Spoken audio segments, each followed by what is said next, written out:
You cannot paint your front door this color. You cannot park your truck on the street overnight. You cannot fly that flag. You cannot host more than 4 guests for the weekend without written permission. This is not a corporate office building. This is your home. The home you bought. The home you make the mortgage payment on every single month for 30 years. And the people enforcing these rules, the people who can fine you $250 for letting your grass grow past 4 inches, those people can put a lien on your property. And if you do not pay that lien, they can foreclose. They can take your house over a door color. I am Report State. And tonight we are going to talk about something that nobody in your real estate agent's office is going to bring up while you are signing the papers. Something that does not show up on Zillow. Something that is buried so deep inside the bylaws of the place you are about to call home that most Americans do not even realize they have signed away the most basic kind of sovereignty a person can have over a piece of land. You think you live in the United States, the country of property rights, the country of the front porch and the lawn chair, and do whatever the hell you want on your own land. That is the postcard version of America. That is the brochure. That is the hallucination that the real estate industry sells you for $250,000 and a 30-year debt sentence. The reality is different. The reality is that approximately 74 million Americans, according to the Community Associations Institute's 2024 Statistical Review, currently live inside what is technically and legally something other than a normal town. They live inside corporations. They live inside special districts. They live inside master planned communities run by homeowner associations whose power to fine, lien, and foreclose often exceeds what a city council can legally do. 74 million. That is more people than live in the entire state of California, twice over. And tonight, on this channel, I'm going to walk you through 10 American towns where the rules look less like a municipal code and more like a corporate charter. 10 places where the line between a city and a company has been erased so thoroughly that the people living inside them have to read a 60-page bylaw document before they can decide what color to paint their mailbox. We are counting down from number 10 to number 1. And number one is something that I promise you, even if you have lived in Florida your entire life, you do not fully understand. Because number 1 is technically a town, legally a corporation, and operationally it was a kingdom, with its own police force, with the right to issue municipal bonds, with the legal authority written into Florida statute to build a nuclear reactor. From 1967 to 2023, 56 years. That is not a conspiracy. That is paragraph language. I will read you the statute number when we get there.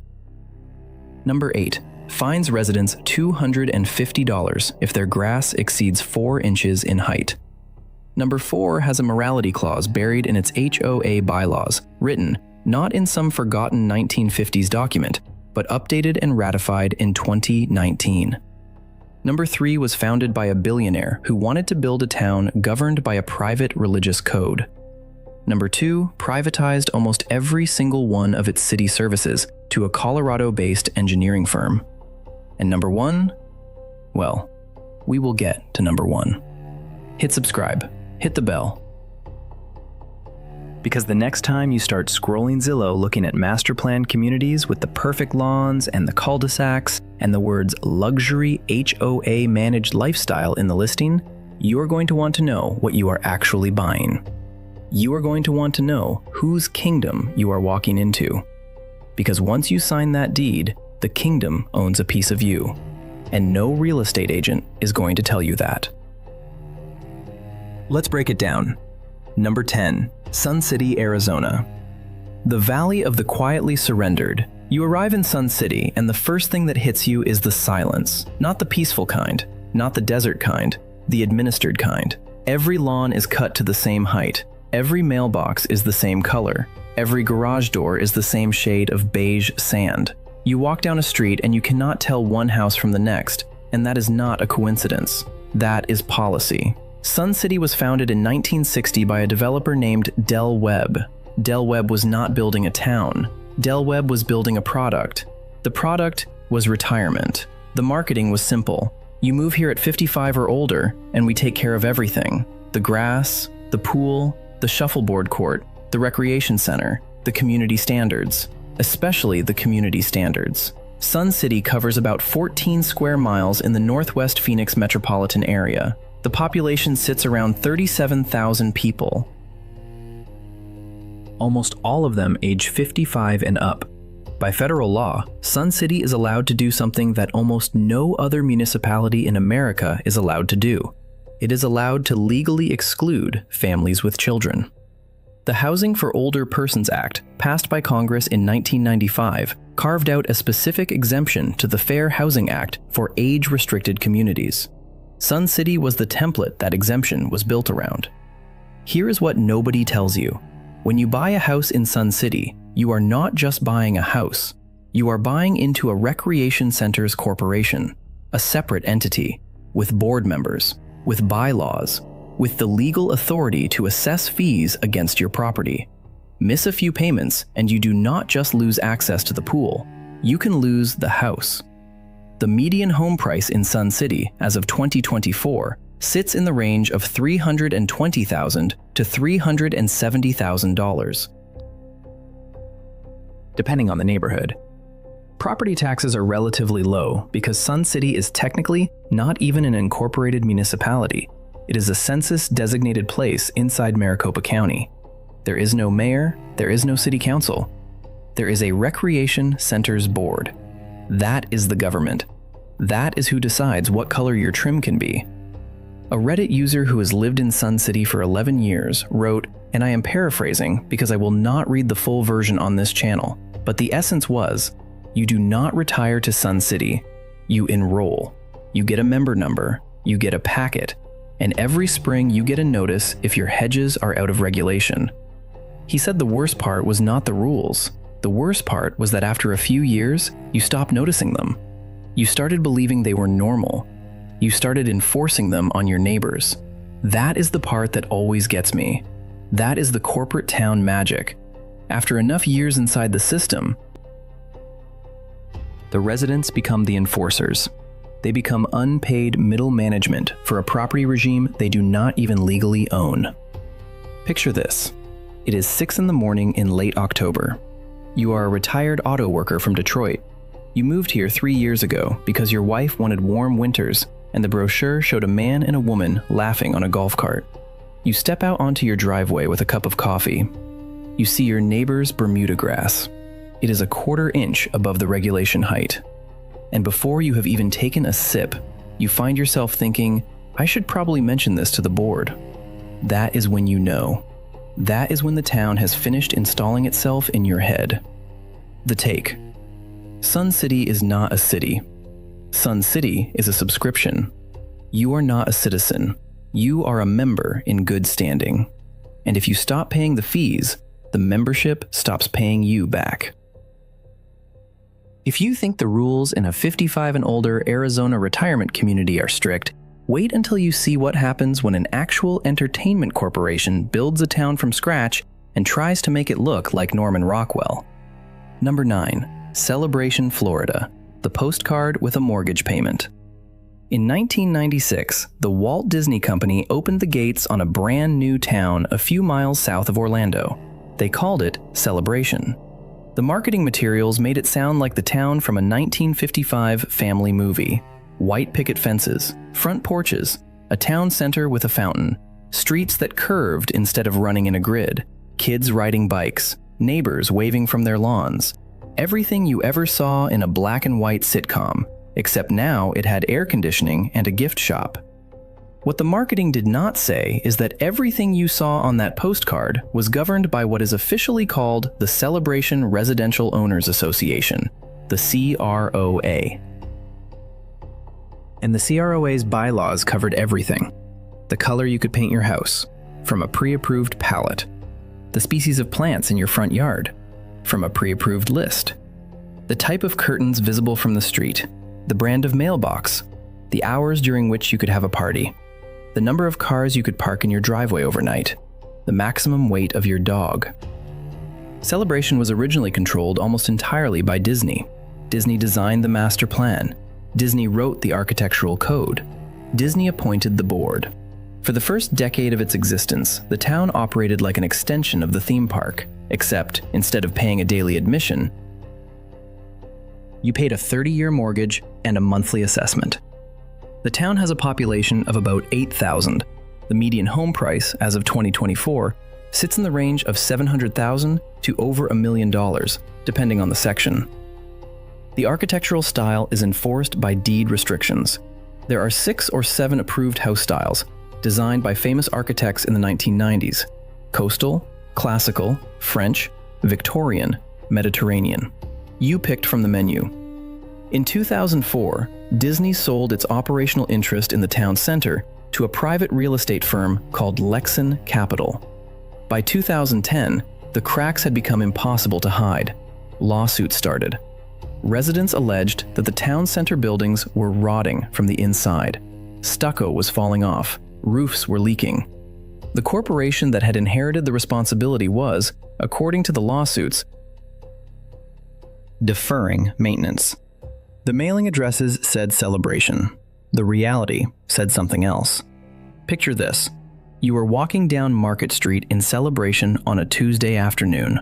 The fake snow is falling. The corporation pumps it out of machines on the rooftops every winter, even though it is 74 degrees outside.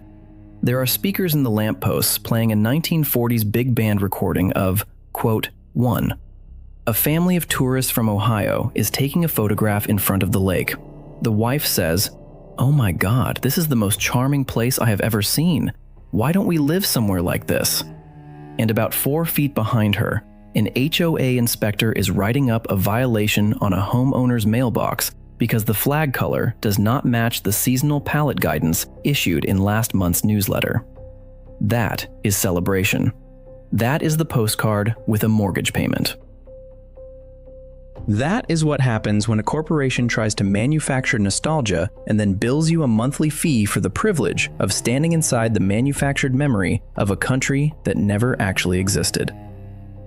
The take. Celebration is not a town. Celebration is a stage set with property taxes. And the people living inside it are not residents. They are extras. Number 8. The Woodlands, Texas. The suburb that Exxon built. Drive about 30 miles north of downtown Houston, and the freeway opens into something that looks like a normal upper-middle-class suburb.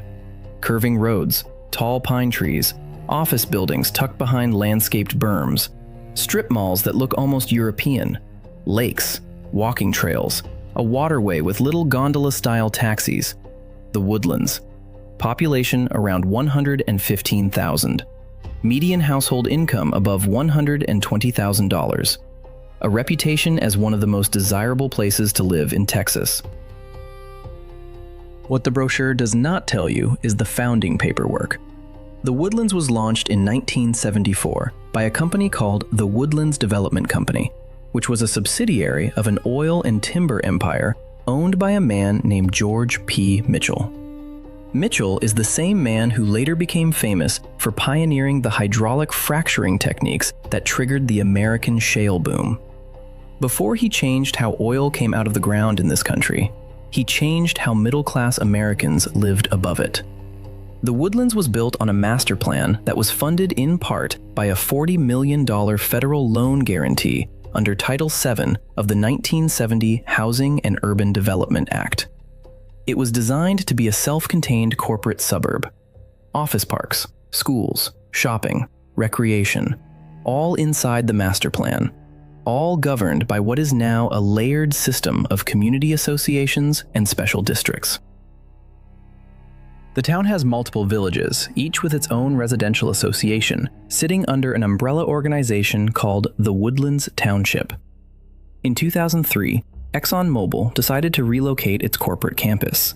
385 acres, 10,000 employees. Where did they go? The Woodlands. The campus opened in 2014. Almost overnight, the corporate suburb became a corporate company town, with the corporation's name on the headquarters tower visible from the freeway. Here is the part that gets attention. The community associations enforce rules at a level that residents in normal Texas towns would consider absurd. There have been documented incidents, and these are reported in local Houston media, of residents being fined for the height of their grass. $250 in some cases. 4 inches is the rough threshold in many of the village covenants. There are fines for the wrong color front door, fines for visible trash cans, fines for storing a recreational vehicle in your driveway for more than 72 hours. A Reddit thread from 2022, paraphrased, captured the sentiment from a long-term resident. He wrote that he loved the schools, he loved the trees, he loved the safety,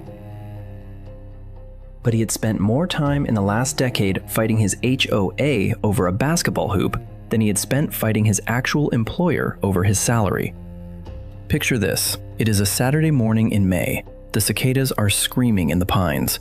You are running the lawnmower across your front yard because you got a notice taped to your door yesterday. The notice was generated by a drive-by inspection performed by a contractor employed by the residential association, which is in turn governed by a board, which is in turn operating under covenants drafted in the 1970s and updated periodically by a developer-controlled committee. You did not vote for any of these people. You signed a deed. The deed referred to the covenants. The covenants governed the grass. The grass is now 0.2 inches too tall. So here you are, Saturday morning, pushing a mower, working for a board you cannot name. The take. The Woodlands is not a Texas suburb. The Woodlands is a corporate office park that happens to also have houses inside it. And the houses come with a job description, even if you never signed up for the job. Number 7. Reston, Virginia. The utopia that forgot to ask permission. Reston is one of the original new towns of the American 1960s. Founded in 1964 by a man named Robert E. Simon, the town's name is literally his initials, RES plus ton. That is not a coincidence. That is a brand. Reston was supposed to be the future. Mixed income housing, mixed use buildings, walking paths. 5 village centers connected by greenways. People of all ages and races and incomes living together in a deliberate, designed, planned community. The vision was sincere. Simon was not a cynical operator. He was a believer. He sold his interests in Carnegie Hall in New York to fund the project. He wanted to build something better than the post-war suburb.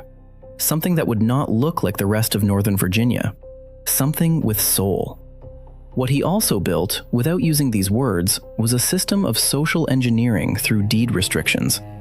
The Reston Association, established in the founding documents, has authority over architectural standards, community programs, recreation facilities, signage, fences, and the appearance of homes visible from common areas. The association assesses annual fees on every property. The fees fund the recreation centers, the trails, the lakes, the tennis courts, the staff, the legal counsel, and the enforcement of the covenants. Today, Reston has a population of around 65,000.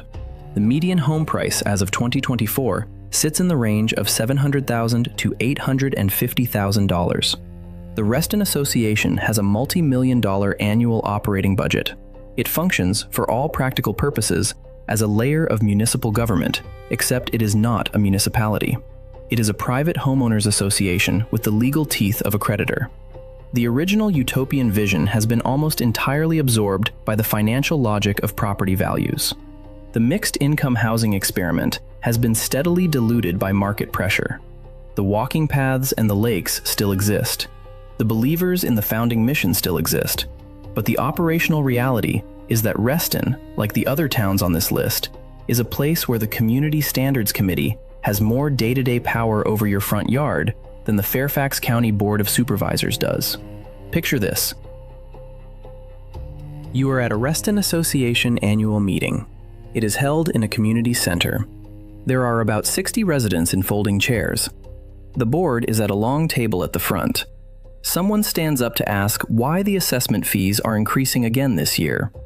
The board chairman gives a long, polite, technocratic answer about insurance costs and pool maintenance and reserve funds. Nobody is angry. Nobody is shouting. Everyone is just tired. That is the modern American HOA meeting. Not a revolt, a slow, civil, polite resignation. The take. Reston was built by an idealist who believed people could be designed into being better neighbors.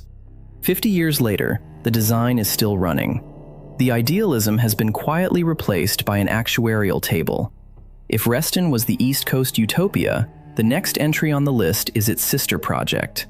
Same era, same kind of believer, same outcome. Number 6, Columbia, Maryland, the town that tried to solve America. Columbia, Maryland was founded in 1967 by a developer named James Rouse. Rouse was a banker turned shopping mall builder turned utopian planner, and Columbia was his attempt to demonstrate that American suburban segregation, isolation, and class division could be solved through planning. He bought up about 14,000 acres in Howard County, Maryland, between Washington, D.C. and Baltimore, and built a town from scratch. Columbia was organized into 10 villages. Each village had its own community center, schools, and a small commercial district. The villages were connected by a network of pathways. Race-based deed restrictions, which were illegal by then under federal law, but still socially common in many American suburbs, were explicitly forbidden in Columbia. Rouse wanted black families and white families and Jewish families and Catholic families to live next door to each other and send their kids to the same schools. Today, Columbia has a population of about 104,000. It is one of the most racially integrated suburbs in the United States. Median household income sits above $120,000. By many metrics, the experiment worked. But the governance structure is the part nobody discusses. Columbia is run by an organization called the Columbia Association, usually shortened to CA. The CA is a nonprofit corporation. It assesses what is technically called a Columbia annual charge on every property in the master plan. The charge is similar to a property tax in scale and function, but it is not a tax. It is a private assessment governed by the deed covenants. The CA owns and operates community centers, gyms, pools, golf courses, lakes, parks, and pathways. It has a budget of approximately $70 million a year. That is municipal scale money, controlled by a private corporation with no elected mayor and no city council. The CA has a board, elected by property owners through village associations. It is democratic in form, but the legal structure is corporate. If you stop paying the annual charge, the CA can lien your property. If the lien is not resolved, foreclosure is on the table. The same mechanism, the same layered governance, the same quiet replacement of municipal authority with corporate authority, just dressed in a more progressive ideological costume. The take. Columbia tried to solve America's social problems through master planning. It succeeded at some of them, but it did so by inventing a parallel form of government that bills you every year and can take your house if you do not pay. The road to the integrated suburb was paved with private liens. Number 5, Irvine, California, the city that belongs to a family. Irvine, California is one of the largest master plan cities in the United States. Population around 307,000. It consistently ranks among the safest large cities in America. The schools are nationally renowned. The streets are immaculate. The landscaping is so consistent that you can drive from one end of the city to the other and feel like you are watching the same 3 blocks loop on a screen. That is not an accident. That is by design, by corporate design. The land Irvine sits on was originally a single ranch, the Irvine Ranch, owned by the Irvine family from 1864 onward. The ranch covered roughly 185 square miles of Southern California. In 1960, the family entity, which became known as the Irvine Company, began master planning the development of the ranch into a city. Construction accelerated through the 1970s. The city was incorporated in 1971. Here is the part that does not show up in most travel guides. The Irvine Company still exists. It still owns enormous portions of the city. It is the largest landlord in Irvine. It owns shopping centers. It owns office towers. It owns apartment complexes. it owns retail districts. By some estimates, the Irvine company controls a meaningful fraction of the rentable square footage in the entire municipality. The city has a normal mayor and a normal city council, and elections like any other California city, but the underlying real estate economy is shaped, priced, and quietly governed by one private corporation. If you live in Irvine, there is a non-trivial chance that the apartment you rent, the shopping center where you buy groceries, the office building where you work, and the developer who originally master planned your subdivision are all the same corporate entity. The Irvine Company is not a homeowners association. It is something larger. It is a landlord at the scale of a small country. The Reddit and Yelp commentary on Irvine reflects this. Paraphrased, residents talk about how everything in Irvine looks new because the corporation does not let anything age. Buildings get refreshed, landscaping gets replaced on schedule, shopping centers get re-tenanted. There is no decay because decay does not align with the asset valuation strategy. Picture this. You are a software engineer who just took a job at one of the tech companies in the Spectrum Business District. You sign a lease on an apartment in a complex called something like a Villa or Promontory, or some other Mediterranean-flavored brand name. You drive to your office, which is in a tower owned by the same parent company that owns your apartment. You eat dinner at a restaurant in a shopping center owned by the same parent company. You go on a Saturday hike in a regional park that was donated to the public by the same parent company 40 years ago for a tax benefit. Your life, from the moment you wake up to the moment you go to sleep, is taking place inside the asset portfolio of one family-controlled real estate corporation. And you do not think about it, because everything looks so clean. The take. Irvine is not a city you live in. Irvine is a city you rent from, and the lease is renewed every time you wake up. Number 4. Mountain House, California. The HOA that wrote a morality clause. About 60 miles east of San Francisco, in the agricultural flatlands of San Joaquin County, sits a master-planned community called Mountain House. Population approximately 25,000 as of the 2020 census, growing rapidly. Mountain House was originally planned in the late 1980s and began construction in the early 2000s. It is, on the surface, a normal exurb. Big new houses, wide streets, new schools, affordable by Bay Area standards. What makes Mountain House notable is the depth of the community covenants. The Mountain House Master HOA bylaws have, over the years, included provisions that are unusually strict even by California master-planned community standards. Restrictions on the colors of front doors, restrictions on satellite dishes, restrictions on the size of pets, restrictions on the number of overnight guests in a residence over a given period. In 2019, the bylaws were updated to include language that local press coverage and resident commentary characterized as a morality clause, provisions related to behavior visible from common areas, language about disturbance to the community character, and enforcement procedures that included fines and, in extreme repeat cases, the legal pathway toward lien and foreclosure proceedings. Now, I need to be careful here because the precise language of HOA bylaws gets revised constantly, and the public versions you can find online may not match the current operational document. But the broad pattern, and the residents who have spoken publicly about it confirm this pattern, is that Mountain House represents a generation of master-planned communities where the HOA is no longer just regulating exterior aesthetics, it is regulating behavior. It is regulating the social texture of life inside the community. A paraphrased Reddit post from a former Mountain House resident summarized the experience. She wrote that she moved out after 4 years not because of the rules themselves, but because of the culture the rules created. She said her neighbors started watching each other. People photographed each other's yards.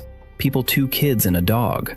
Across the street, a neighbor you have never spoken to is standing in his garage with a coffee mug, looking at the unfamiliar car.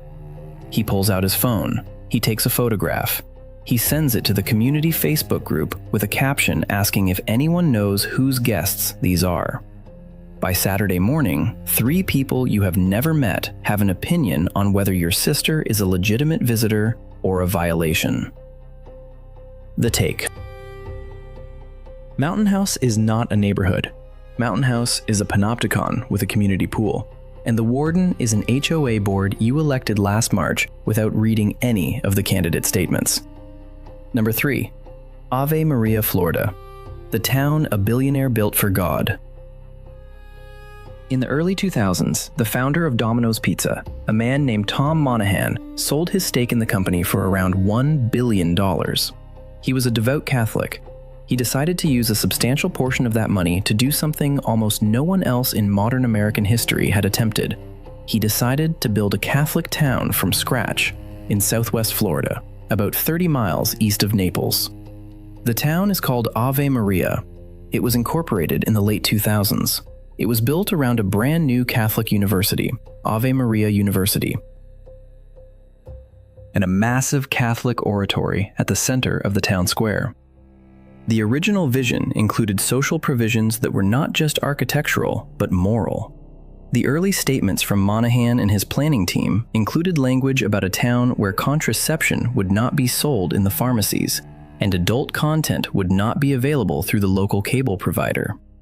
That language attracted immediate legal attention. The American Civil Liberties Union and Americans United for Separation of Church and State raised concerns about whether a privately built town could enforce religiously based restrictions on its commercial life. The legal pressure pushed the operational reality toward a more conventional commercial model. By the early 2000s, the official story from the developer was that Avenue Maria was a normal, master-planned Florida town that simply happened to have a Catholic university and a large oratory at its center. And the more aggressive social provisions had been softened, but the cultural texture remained. Ave Maria today is a town where the rhythms of life are tied to the academic calendar of a Catholic university and the liturgical calendar of a Catholic parish. The HOA covenants are conventional in legal structure, but distinctive in cultural enforcement. The architecture is uniform. The town center is dominated by the oratory. The commercial mix is shaped by the demographic reality that most residents are people who chose to move to a Catholic-themed master-planned town. Picture this. You are walking across the main square of Ave Maria on a Sunday morning in February. The bells of the oratory are ringing. Families are walking from the residential streets toward the church. The sky is that flat, washed-out Florida winter blue. The architecture around the square is a neo-traditionalist confection of arches and pastel stucco. There is a coffee shop. There is a small market. There is a sense, faint but present, that you are not in a normal American suburb. You are in a deliberate cultural project. And the project is funded by deed. The Take. Ave Maria is not a town. Ave Maria is a thesis, and every homeowner inside it is, intentionally or not, a footnote in someone else's argument about how Americans should live. Number 2. Sandy Springs, Georgia, the city that outsourced itself. Sandy Springs is a suburb of Atlanta with a population of around 108,000. It was incorporated as a municipality in 2005. Before that, it was an unincorporated part of Fulton County. The decision to incorporate was driven by local residents who felt the county was not delivering services efficiently to their area. Here is what made Sandy Springs nationally famous in policy circles. Almost immediately after incorporation, the new city signed a contract with a private firm, CH2M Hill, a large Colorado-based engineering and consulting company, to operate substantially all of the city's services: public works, parks, community development, permitting, finance, court administration, approximately the entire operational footprint of a normal city run by a private contractor. This was not a small contract. It was reported at the time as one of the largest municipal privatization arrangements in modern American history. The Brookings Institution issued a policy brief on it in 2010. Sandy Springs became a case study cited in conferences about the future of local government. Some analysts called it a breakthrough, some called it a warning. The arrangement evolved over the years. By 2019, the city had restructured its contractual approach and brought certain functions back in-house and rebid others to different contractors. But for roughly a decade and a half, Sandy Springs was the most explicit experiment in the United States with the question of whether you can run an entire American city as a contracted service rather than as a traditional public bureaucracy. The political defenders of the model argued it produced cost savings and accountability. The critics argued it created a layer of corporate distance between residents and the people actually running their daily lives. If you have a problem with a permit in Sandy Springs in 2010, you are not really negotiating with your local government. You are negotiating with a Colorado consulting firm under a contract written by a city attorney who is also working under a contract. Picture this. You are a Sandy Springs resident in 2012. You want to build a new deck on the back of your house. You go to the permit office. The permit office is staffed by employees of a private company. They review your application using software licensed to that private company. They issue a decision based on a procedure that was written into the original consulting contract. You appeal. The appeal goes to a hearing officer who is also working under a contract. At no point in this entire process do you interact with a person whose paycheck comes directly from the city of Sandy Springs. You are not arguing with your government. You are arguing with your government's vendor. The take. Sandy Springs proved that a modern American city can be operated almost entirely as a service contract. The political question Sandy Springs left behind is the one nobody really wants to answer. If your city is a contract, who exactly do you vote for? And what exactly does the vote change?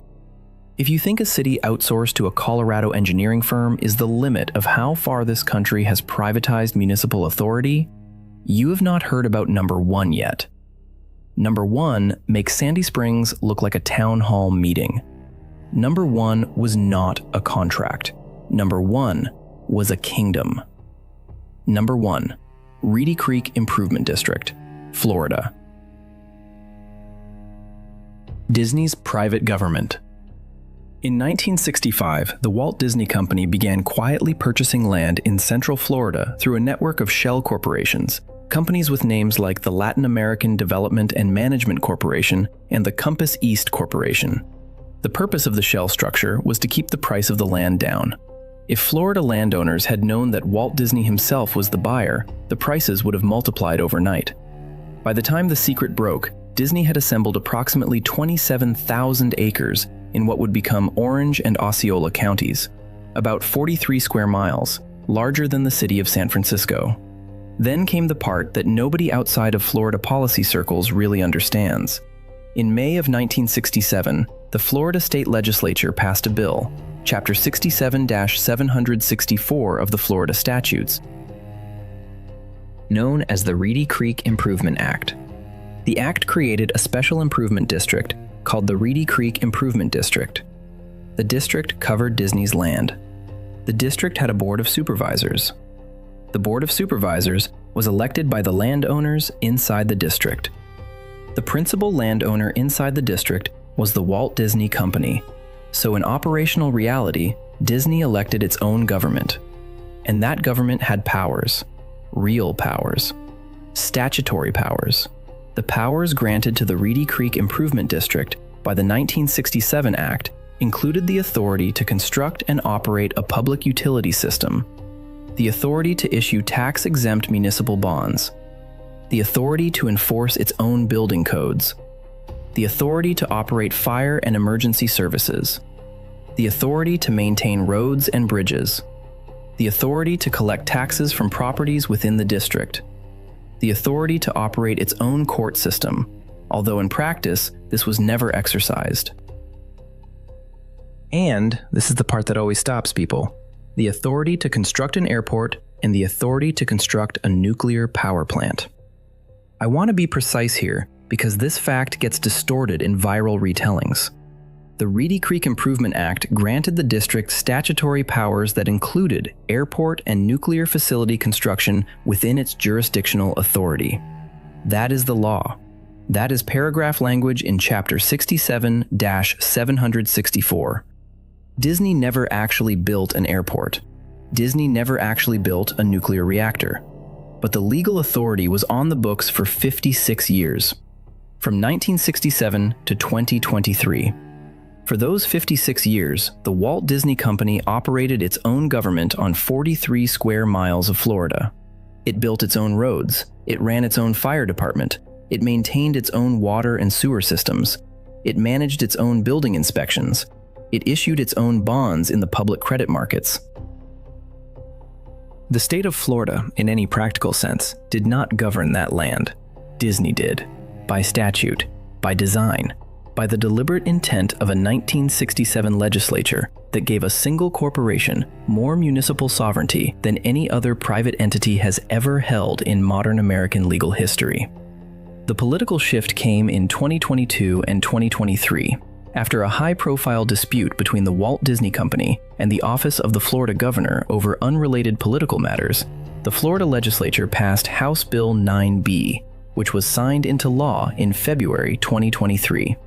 The bill restructured the Reedy Creek Improvement District, renamed it the Central Florida Tourism Oversight District, and replaced the Disney-controlled Board of Supervisors with a board appointed by the governor. The 56-year arrangement ended. The kingdom became a regular special district. But here is the part that nobody who reads the headline really sits with. The kingdom existed. It was real. It was legal. It lasted longer than most marriages. It lasted longer than the careers of most American senators. It lasted longer than the entire Cold War. And during all of those years, while you and your family were standing in line for Space Mountain, you were not technically in the state of Florida. You were on the territory of a private municipal authority, controlled by a publicly traded corporation. Whether you noticed it or not, whether you cared or not, whether anyone in line with you understood the legal architecture they were standing inside or not. Most people, of course, did not, because the kingdom had a very good costume. The costume was a theme park. The Reedy Creek Improvement District, at its peak, employed thousands of people in functions that in any other 43 square mile area of the United States would have been performed by a county or a municipality. It built its own roads to its own specifications. It ran its own emergency medical services. It maintained one of the most sophisticated private fire departments in the country. It issued bonds in the public credit markets at municipal-grade interest rates because it was, legally, a municipal authority. The total value of debt issued by the district over its lifetime ran into the billions of dollars. The total infrastructure built and maintained inside its boundaries, the utility systems, the road network, the buildings, the wastewater treatment, the fire stations, represented an asset base larger than the entire public infrastructure of many small American cities. And here is the callback to everything we talked about earlier in this video. Sun City had a recreation centers board that could lien your house. Celebration had Disney's deed restrictions on the color of your front door. The Woodlands had a residential association that could fine you for tall grass. Reston had a community charge that could trigger foreclosure. Columbia had an annual assessment with the same legal mechanism. Irvine had a corporate landlord that owned half the city's real estate. Mountain House had a morality clause. Ave Maria had a Catholic founder's vision baked into the deed. Sandy Springs had a Colorado consulting firm running its permit office. Each of those is a step. Each of those is one increment of the same logic. Reedy Creek was the final form of that logic. Reedy Creek was what happens when you take every previous example on this list and multiply it by a state legislature willing to write the words, construct an airport, and construct a nuclear power plant into the statutory powers of a single corporation. That is not theme park magic. That is paragraph 3 of a 1967 Florida law. The take. Disney did not just build a theme park in Florida.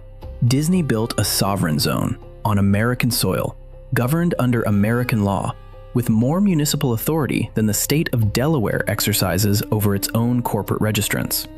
And it did so with the full, deliberate, voted-on consent of the Florida legislature for 56 years. The kingdom is gone now, the statute is rewritten, but the kingdom existed. And the only thing that is more astonishing than the fact that it existed is the fact that almost nobody who lived through those 56 years ever stopped to read the law that made it possible.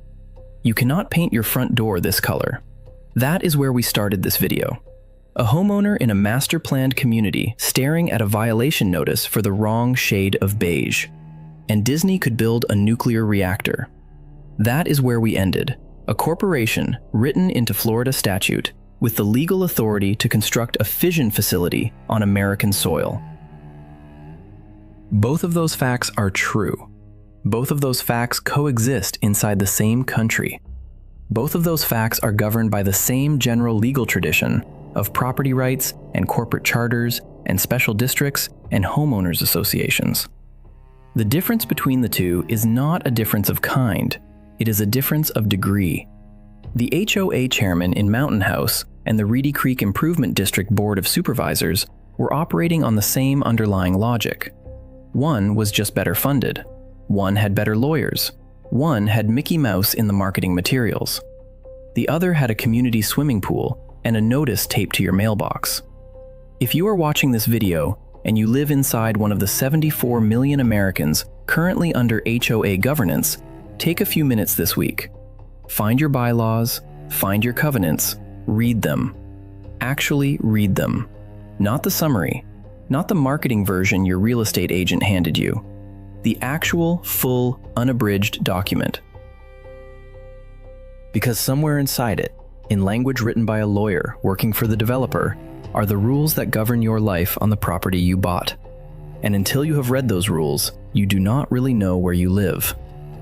If this video changed how you look at the suburb across the street, or the Zillow listing you opened this morning, or the master-planned community where your sister just bought a house, hit subscribe, hit the bell, because this channel exists for one reason, to tell you how the country you actually live in is structured. Not the country in the postcards, the country in the paperwork. And in the next episode, we are going to do something different. We are not going to look at 10 towns. We are going to look at one small American town whose entire economy depends on a single product. A product that is quietly disappearing from the rest of the country. When the product is gone, the town is gone. And the most disturbing part of the story is that almost nobody who lives in that town knows the timeline. That is next. I will see you there.